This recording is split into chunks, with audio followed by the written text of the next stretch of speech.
Hi friends, இன்றைக்கி நம்ம ஒரு சூப்பரான ஸ்நாக்ஸ் ரெசிபி தான் பார்க்க போகிறோம். இதுக்கு நீங்கள் கொண்டக்கடலையே ஊற வச்சுருந்தா மட்டும் போதும். ஒரு 15 நிமிஷத்தில் நம்ம இந்த ஸ்நாக்ஸ் ரெசிபியை செஞ்சிடலாம். ரொம்ப கிறிஸ்பியாகவும் இருக்கும், ரொம்ப ஹெல்த்தியாகவும் இருக்கும். இதில் சேர்க்க போகிற எல்லா இன்க்ரீடியண்ட்டுமே ரொம்ப ஹெல்த்தியானது. வாங்க எப்படி செய்கிறதுன்னு வீடியோக்குள்ளே போய் பார்க்கலாம். ஃபஸ்ட்டு இந்த ரெசிபிக்கு தேவையானது ரெடி பண்ணி எடுத்துக்கலாம். நான் இன்றைக்கி ஒரு மீடியம் சைஸ் வெங்காயத்தை நல்லா பொடி பொடியாக கட் பண்ணி வச்சுருக்கேன். அதை இப்போ நான் எண்ணெயில் போட்டு நான் வதக்கிக்கிறேன். ரொம்ப வதக்கணும்னு அவசியம் இல்லை, லைட்டாக வதங்கினா போதும். இப்போ எனக்கு லைட்டாக வதங்கிடுச்சு. இதில் நான் ஒரு கப் முருங்கைக்கீரையை சேர்த்துக்கலாம். இப்போ இதையும் சேர்த்துட்டு லைட்டாக வதக்கி விடுங்க. நீங்கள் தண்ணி எதுவும் சேர்க்க வேண்டியதில்லை, முருங்கைக்கீரையில் இருக்க தண்ணியே போதும். இப்போ இந்த டிஷ்ஷுக்கு தேவையான அளவு உப்பு கொஞ்சமாக போட்டுக்கோங்க. நம்ம திருப்பியும் உப்பு ஆட் பண்ண வேண்டியது இருக்குது, அதனால் கொஞ்சமாக சேர்த்துக்கோங்க. இப்போ எல்லாத்தையும் சேர்த்துட்டு ஒரு முறை நல்லா வதக்கி விட்டுக்கோங்க. அவ்வளோதான், எனக்கு நல்லா வதங்கிடுச்சு. இது தனியாக வச்சிடலாம். இப்போது நான் ஒரு 6லேருந்து 7 மணி நேரம் ஊற வச்ச கொண்டக்கடலை இருக்குது. இப்போ இதை தண்ணி இல்லாமல் எடுத்துக்கிறேன். இப்போ இதை தனியாக ஒரு மிக்ஸி ஜாரில் சேர்த்து அரைச்சிக்கலாம். கொஞ்சம் கூட தண்ணியே இல்லாமல் சேர்த்துக்கோங்க. இதில் 1 டேபிள் ஸ்பூன் நல்லா திக்கான தயிர் சேர்த்துருக்கேன். இப்போ இதை நம்ம அரைச்சி எடுத்துகிட்டு வரலாம். கொஞ்சமாக தண்ணி சேர்த்துக்கோங்க. நான் ஒரு 2 டேபிள் ஸ்பூன் தண்ணி சேர்த்துக்கிட்டேன். இந்த மாதிரி நல்லா க்ரீமியாக வர்ற அளவுக்கு நல்லா அரைச்சி எடுத்துக்கோங்க. இப்போ இதை தனியாக ஒரு பவுலுக்கு மாற்றிக்கலாம்.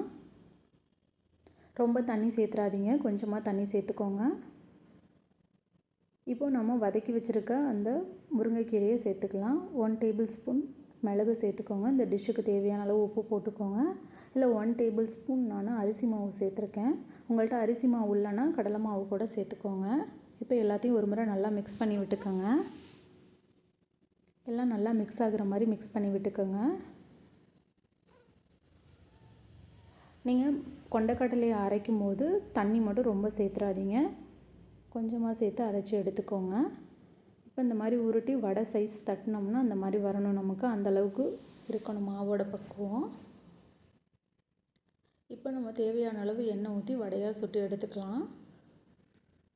இப்போ இந்த மாதிரி வடை சைஸில் எடுத்துக்கோங்க தட்டி.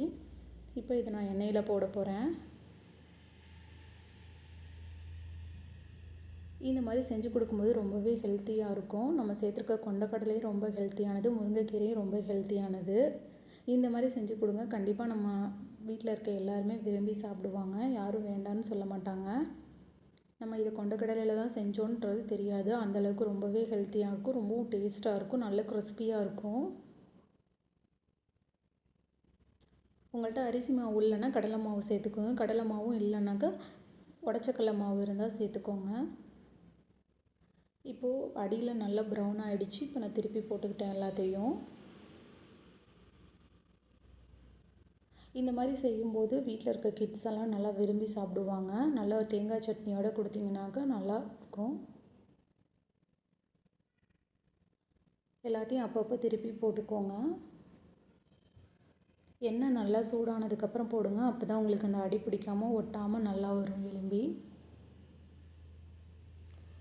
இப்போ எல்லாமே நல்லா ப்ரௌன் ஆகிடுச்சு எனக்கு, நான் வெளியில் எடுத்துட்றேன். அவ்வளோதான், ஒரு சூப்பரான டீ டைம் ஸ்நாக்ஸ் ரெடி ஆகிடுச்சு.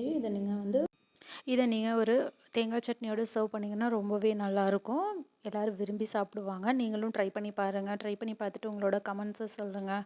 DD shine recipes and tips சேனலை லைக் பண்ணுங்கள், ஷேர் பண்ணுங்கள், சப்ஸ்கிரைப் பண்ணுங்கள். தேங்க்ஸ் ஃபார் வாட்சிங். திரும்பவும் நாளைக்கு ஒரு புதிய ரெசிபியோடு உங்களை திரும்பவும் மீட் பண்ணுறேன். பாய்.